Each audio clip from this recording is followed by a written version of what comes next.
अब हम स्टार्ट करते हैं next topic which is peptic ulcer disease.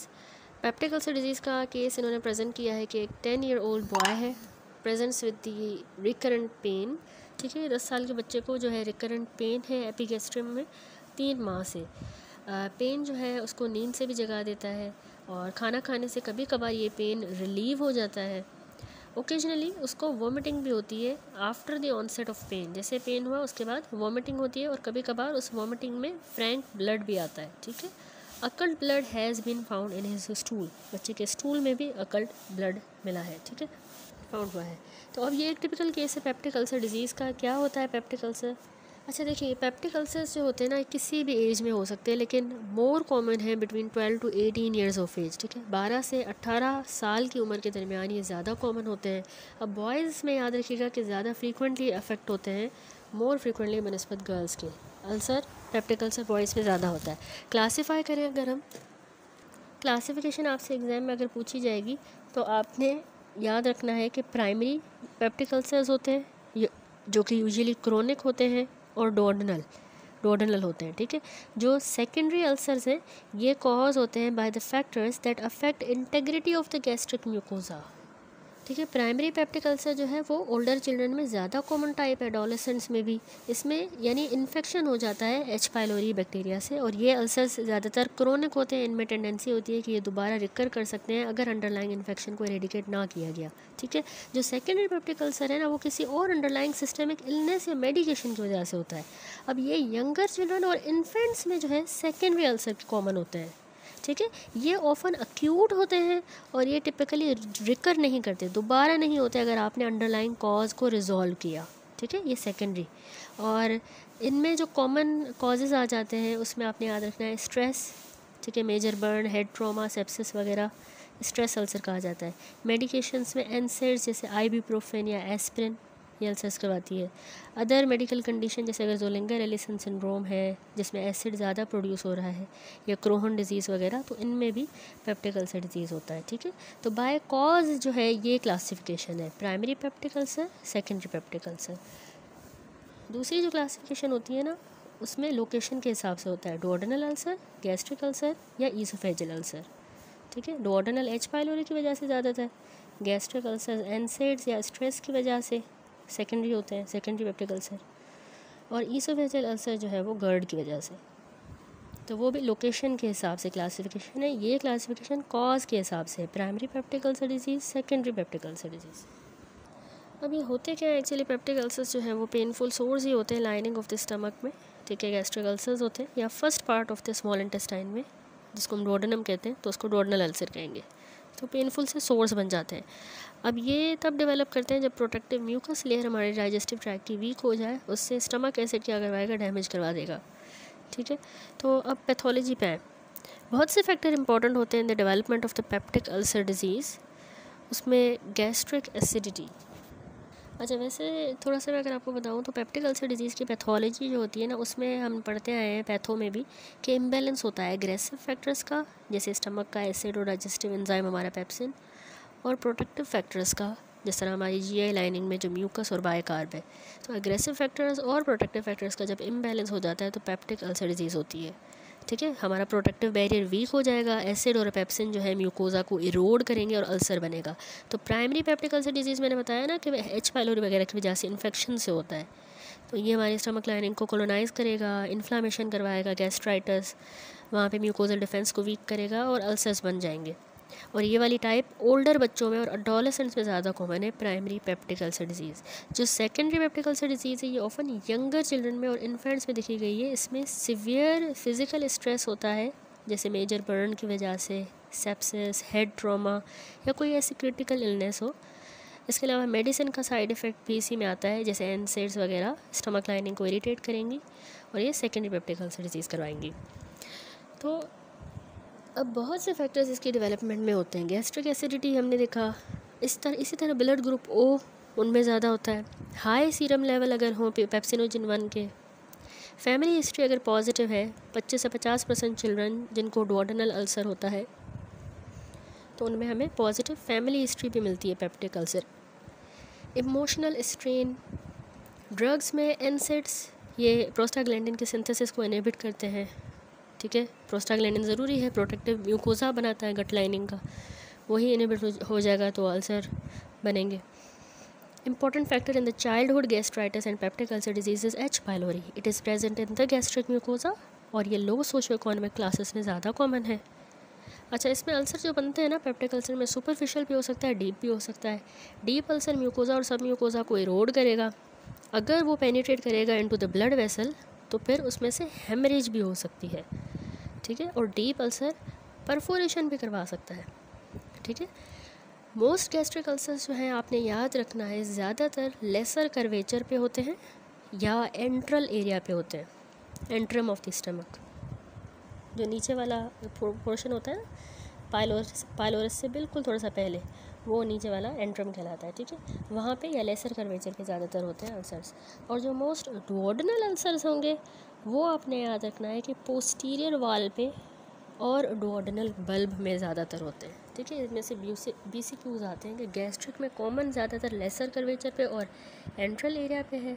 Duodenal अगर अल्सर होगा तो कॉमनली डुओडेनम की पोस्टीरियर वॉल पे होते हैं और डुओडेनल बल्ब पे होते हैं। डुओडेनल बल्ब को डुओडेनल कैप भी कहा जाता है, जो इनिशियल डायलेटेड और ट्रायंगुलर सा पोर्शन होता है ना डुओडेनम का, स्टमक पाइलोरस के साथ जो डायरेक्टली कनेक्ट कर रहा होता है, उसको कहते हैं, ठीक है। डुओडेनल बल्ब उसमें ज़्यादातर होते हैं। तो अब देख लेते हैं थोड़ा सा डिटेल में प्राइमरी।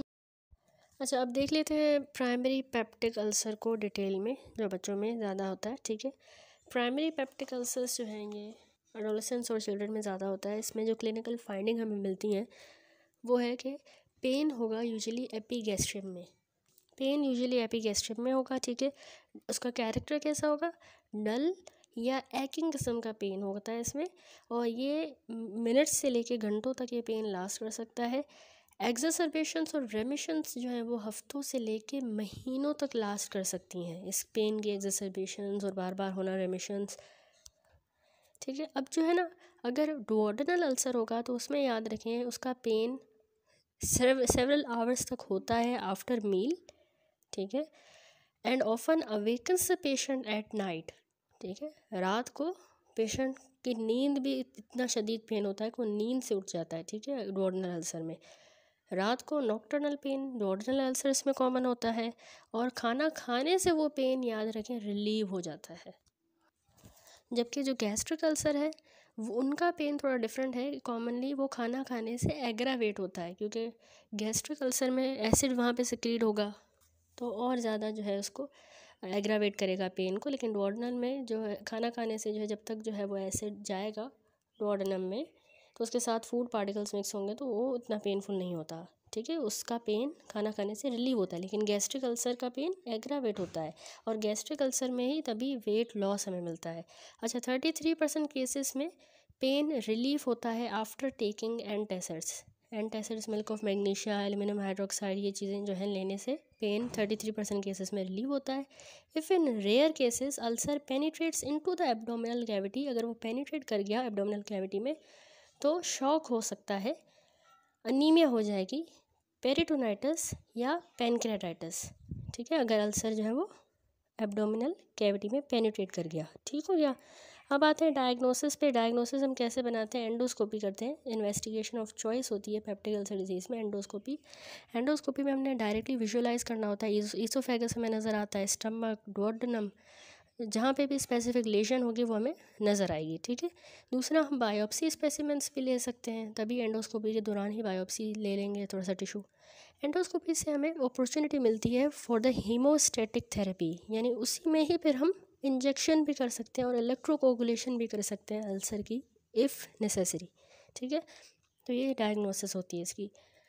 मैनेजमेंट में हमारा मेन जो एम होता है ट्रीटमेंट का वो है कि अल्सर की हीलिंग को हेस्टन करें, जल्दी करें कि वो जल्दी हील हो जाए, ऐसी मैनेजमेंट करनी है। दूसरा, पेन पेशेंट का जो है वो रिलीव हो जाए। तीसरा, हम जो प्राइमरी कॉज है उसको एलिमिनेट करें। प्राइमरी अल्सर में ज़्यादातर वजह जो है वो H. पाइलोरी था, तो उस कॉज को एलिमिनेट करना है। और चौथा, हमने मैनेजमेंट में कॉम्प्लिकेशंस से प्रिवेंट करना है। कॉम्प्लिकेशंस जैसे हमने देखेंगे, अल्सर अगर पेनिट्रेट कर गया तो शॉक हो सकता है, अनीमिया हो सकती है, पेरिटोनाइटिस हो सकता है या पैनक्रेटाइटिस हो सकता है, ठीक है। अगर उसने एब्डोमिनल कैविटी को पेनिट्रेट किया। तो इस तरह की कॉम्प्लिकेशंस को भी प्रिवेंट करना है, ऐसी मैनेजमेंट होनी चाहिए। तो अनीमिया और हेमरेजिक शॉक अगर हो गए हैं तो हमने सबसे पहले उसको ट्रीट करना है। अक्यूट हेमरेज की मैनेजमेंट क्या होती है? सीरियल मॉनिटरिंग करेंगे, पल्स की, ब्लड प्रेशर, हेमाटोक्रिट, ताकि पेशेंट की हीमोडायनेमिक स्टेबिलिटी को मेंटेन रखें। नॉर्मल सलाइन भी यूज़ करते हैं ताकि हम पेशेंट को रिससिटेट करें, जिसका इंट्रावास्कुलर वॉल्यूम स्टेटस अगर पुअर है तो हम नॉर्मल सलाइन आईवी में लगाएंगे। उसके बाद हमने पैक्ड रेड ब्लड सेल्स की ट्रांसफ्यूजन देनी है। सिम्टोमेटिक अनीमिया अगर है, ट्रांसफ्यूज़ करेंगे ब्लड। अच्छा, ऐसे फूड जो पेन करवाएं उनको अवॉइड करना होता है। चाय याद रखिएगा, कैफ़ीन स्पेशली जो है वो अवॉइड करनी होती है, क्योंकि उससे गैस्ट्रिक की सिक्रीशन और ज़्यादा इंक्रीज़ होती है, पेन और ज़्यादा होगा, वो अवॉइड करनी है। एस्पिरिन और एनसेड्स ड्रग्स जो हैं वो कभी भी यूज़ नहीं करनी। गैस्ट्रिक एसिडिटी को सप्रेस करना है, उसके लिए एंटासिड्स दिए जाएंगे 1 से 3 घंटों के बाद, खाना खाने के बाद और बेड टाइम पे। कितना डोज? 1 ml पर kg पर डोज के हिसाब से एंटासिड्स रिकमेंडेड है। दूसरा, H2 रिसेप्टर ब्लॉकर्स भी इसमें इफ़ेक्टिव होते हैं, जैसे सिमेटिडीन 20 to 40 मिलीग्राम पर kg per day 4 divided doses में कॉमनली यूज़ की जाती है, और ये खाना खाने से पहले दी जाती है ओरली, और इसके अलावा बेड टाइम पे भी दी जाती है, और इसमें जो ना 4 से 8 हफ्तों में हीलिंग हो जाती है। इसके अलावा है प्रोटॉन पंप इनहिबिटर ओमिप्राजोल, ये भी जो है एंटासिड की एसिड की प्रोडक्शन को सप्रेस करते हैं, पीपीआईज, ठीक है। 1 मिलीग्राम पर kg पर डे के हिसाब से डोज देना होता है, 2 डिवाइडेड डोजेस। अब जो मेन वजह थी, कॉज जो था, उसको अब हमने रेडिकेट करना है, which was the H pylori. अगर एच पायलोरी है, डायग्नोज हुआ है, तो उसमें हम थेरेपी देते हैं एच पायलोरी की, एमोक्सिसिलिन या फिर क्लेरिथ्रोमाइसिन प्लस मेट्रोनिडाजोल 2 हफ्तों के लिए, और ओमिप्राजोल जो है वो 1 महीने के लिए, ठीक है। तो हम क्या देते हैं? एमोक्सिसिलिन 50 मिलीग्राम पर kg per day 2 divided doses में, क्लेरिथ्रोमाइसिन का 15 मिलीग्राम पर kg पर डे के हिसाब से 2 डिवाइडेड डोजेस में, मेट्रोनिडाजोल 20 मिलीग्राम पर kg per day 2 divided dose में, और पीपीआईज में ओमिप्राजोल 1 मिलीग्राम पर kg per day 2 divided doses में, ठीक है। अब तीनों जो है ये हम 2 वीक्स के लिए देते हैं, ओमिप्राजोल 1 मंथ के लिए। पेप्टिक अल्सर में सर्जरी वैसे रेयरली इंडिकेटेड है, उस केस में करते हैं जब बहुत ज़्यादा सिवियर इंट्रैक्टेबल पेन होता है या क्रोनिक ब्लीडिंग है, तो हम सर्जरी का परफॉर्म करते हैं, ठीक हो गया। तो ये था टॉपिक, सिंपल सा पेप्टिक अल्सर